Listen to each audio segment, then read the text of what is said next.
जय माता दी दोस्तों, आपका स्वागत है मेरे पहले ब्लॉग में। आज हम माता वैष्णो मंदिर के कुछ ऐसे अनकहे रहस्य के बारे में बात करेंगे जिसके बारे में अलग अलग कथाएं प्रचलित हैं। इन सभी कहानियों के बारे में बात करने से पहले मैं आप सभी से रिक्वेस्ट करना चाहूँगी कि प्लीज़ मेरे चैनल को सब्सक्राइब कर दीजिए और कमेंट बॉक्स में जय माता दी जरूर लिखें। माता रानी आपकी सभी मनोकामनाएं पूरी करेंगी। अगर आप वैष्णो देवी जाना चाहते हैं तो लगभग सभी बड़े शहरों से सीधे ट्रेन कटरा के लिए जाती है, या फिर आप पहले जम्मू तवी रेलवे स्टेशन पर उतर जाएं और वहां से हर 10 मिनट में कटरा के लिए बस चलती है। अब अगर खाने पीने की बात करें तो यहाँ पर बहुत से भोजनालय बने हुए हैं जहाँ पर शुद्ध शाकाहारी भोजन बहुत ही नॉमिनल चार्जेस पर मिलता है। अगर बात करें वहाँ रहने की व्यवस्था की तो 300 रुपये से लेकर 2500 रुपये तक के रूम्स वहाँ पर अवेलेबल हैं।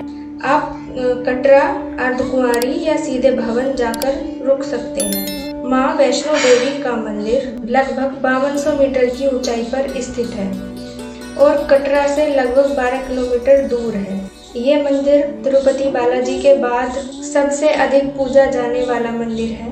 हिंदू महाकाव्य के अनुसार वैष्णो देवी ने रत्नाकर सागर के घर जन्म लिया था, लेकिन माता ने जन्म के एक दिन पहले अपने पिता के सपने में आकर वचन लिया कि वो जो चाहे करें, उनके पिता उन पर कोई भी रोक टोक नहीं लगाएंगे। इनके पिता ने इनका नाम त्रिकुटा रखा था। जब ये 9 साल की हुई तो त्रिकूट पर्वत पर तपस्या करने लगी, जहां उनकी नज़र भगवान राम पर पड़ी, जो उस टाइम सीता मैया को ढूंढते हुए वहां पर पहुंचे थे।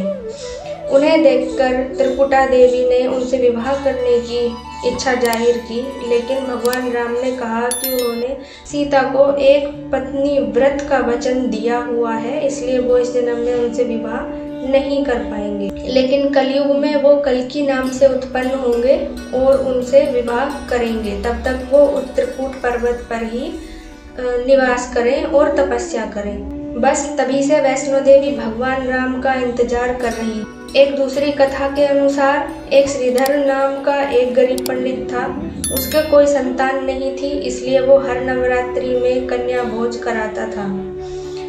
उसकी इस इच्छा को पूरा करने के लिए माता रानी एक छोटी लड़की का रूप धारण कर आई और पंडित जी को एक भंडारा करने के लिए बोला और कहा कि सभी को न्योता दे आए। पंडित जी ने ऐसा ही किया। उन्होंने भैरवनाथ को भी बुलाया। बाकी सारे लोगों ने शुद्ध सात्विक भोजन किया, लेकिन भैरव ने मांसाहार और मदिरापान की इच्छा जाहिर की, लेकिन ये किसी प्रकार संभव नहीं था।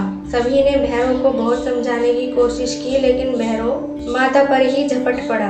माता त्रिकूट पर्वत पर चली गई और हनुमान जी को बाहर छोड़कर एक गुफा में चली गई और वहां ऐसे रही जैसे कोई शिशु माता के गर्भ में 9 महीने रहता है। तभी से इसको गर्भजून गुफा कहते हैं और मान्यता यह है कि जो भी मनुष्य इस गुफा में जाता है वो भवसागर से तर जाता है। जब माता ने इस गुफा से निकलने की कोशिश की तब भी भैरव ने उनका पीछा किया। अंत में माता ने विवश होकर भैरव का वध कर दिया।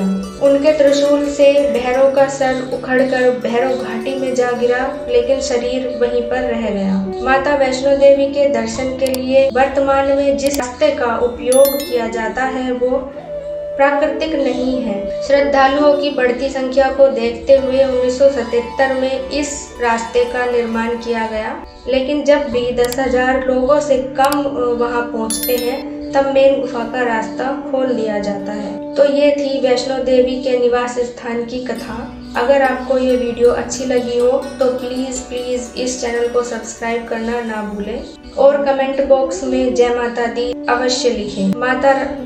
माता रानी सभी की बिगड़ी बनाती है।